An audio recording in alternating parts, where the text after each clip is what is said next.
Iran റഷ്യയ്ക്ക് ballistic മിസൈലുകൾ കൈമാറുകയാണെങ്കിൽ യൂറോപ്പിലേക്കുള്ള Iran air വിമാനങ്ങൾക്ക് നിരോധനം ഉൾപ്പെടെയുള്ള കടുത്ത നടപടികളുമായി പ്രതികരിക്കാൻ US നേതൃത്വത്തിലുള്ള G7 രാജ്യങ്ങൾ തീരുമാനിച്ചു. റഷ്യയ്ക്ക് ബാലിസ്റ്റിക് മിസൈലുകളോ അനുബന്ധ സാങ്കേതിക വിദ്യയോ നൽകുന്ന നടപടിയുമായി ഇറാൻ മുന്നോട്ടു പോവുകയാണെങ്കിൽ ഇറാനെതിരെ പുതിയതും പ്രധാനപ്പെട്ടതുമായ നടപടികളുമായി വേഗത്തിലും ഏകോപിതമായും പ്രതികരിക്കാൻ ഞങ്ങൾ തയ്യാറാണ് എന്ന് G7 പ്രസ്താവനയിൽ പറഞ്ഞു. ഉക്രൈൻ അധിനിവേശത്തിൽ ഉപയോഗിക്കുന്നതിനായി ഇറാൻ റഷ്യയ്ക്ക് ശക്തമായ ഭൂതല ഉപരിതല ബാലിസ്റ്റിക് മിസൈലുകൾ നൽകിയിട്ടുണ്ട് എന്ന റോയിറ്റേഴ്സ് റിപ്പോർട്ടിനെ തുടർന്നാണ് G7 നീക്കം. വ്യോമ പ്രതിരോധ സംവിധാനങ്ങൾ ഉൾപ്പെടെ റഷ്യ വിപുലമായ സൈനിക സഹായം ഇറാന് നൽകുന്നുണ്ടെന്ന് ആരോപിച്ച് അമേരിക്ക രംഗത്ത് വന്നിരുന്നു. ഉക്രൈനിൽ ഇറാന്റെ ഡ്രോൺ ഉപയോഗിച്ച് റഷ്യ ആക്രമണം നടത്തിയെന്ന് മുൻപ് അമേരിക്ക ആരോപിച്ചിരുന്നു. ഇരു രാജ്യങ്ങളും തമ്മിലുള്ള പ്രതിരോധ പങ്കാളിത്ത ബന്ധം ശക്തമാക്കുകയാണെന്ന് വൈറ്റ് ഹൌസ് ദേശീയ സുരക്ഷാ കൌൺസിൽ വക്താവ് ജോൺ കിർബിയും പറഞ്ഞു. ആരോപണങ്ങളെ പിന്തുണയ്ക്കുന്ന US രഹസ്യാന്വേഷണ ഏജൻസിയുടെ കണ്ടെത്തലുകളും അദ്ദേഹം ഇതോടൊപ്പം പരാമർശിച്ചിട്ടുണ്ട്.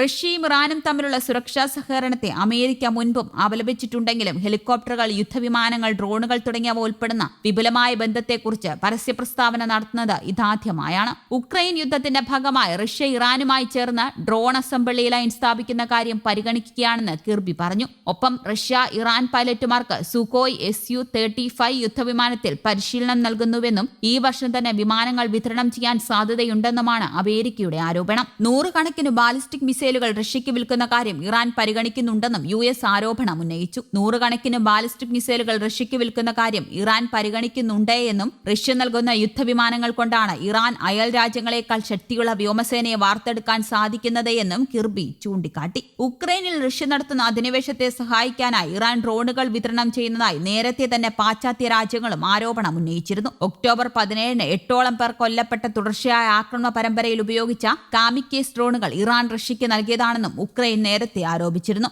ഡ്രോണുകൾ അയച്ചതായി ഇറാൻ സമ്മതിച്ചിരുന്നുവെങ്കിലും അവ ഉക്രൈൻ അധിനിവേശത്തിന് മുൻപാണ് എന്നാണ് വാദം. ഇതുമാത്രമല്ല, ഇറാന്റെ പാർസ് 1 ഉപഗ്രഹം റഷ്യയിൽ നിന്നും വിക്ഷേപിച്ചു. കാർഷിക പരിസ്ഥിതിക ഗവേഷണ ആവശ്യത്തിനായി ഇറാൻ തദ്ദേശീയമായി വികസിച്ച ഉപഗ്രഹമാണിത്. 110 കിലോഗ്രാം ഭാരമുള്ള ഉപഗ്രഹത്തിൽ 3 ക്യാമറകളുമുണ്ട്. റഷ്യയുടെ സോയിസ് റോക്കറ്റാണ് ഉപഗ്രഹം വഹിച്ച് ബോസ്റ്റോച്ചിനി വിക്ഷേപണ കേന്ദ്രത്തിൽ നിന്ന് പറന്നുയർന്നത്. റഷ്യയും ഇറാനും തമ്മിലുള്ള സുരക്ഷാ സഹകരണത്തെ അമേരിക്ക മുൻപും അപലപിച്ചിട്ടുണ്ടെങ്കിലും ഹെലികോപ്റ്ററുകൾ, യുദ്ധവിമാനങ്ങൾ, ഡ്രോണുകൾ തുടങ്ങിയവ ഉൾപ്പെടുന്ന വിപുലമായ ബന്ധത്തെക്കുറിച്ച് പരസ്യ പ്രസ്താവന നടത്തുന്നത് ഇതാദ്യമാണ്.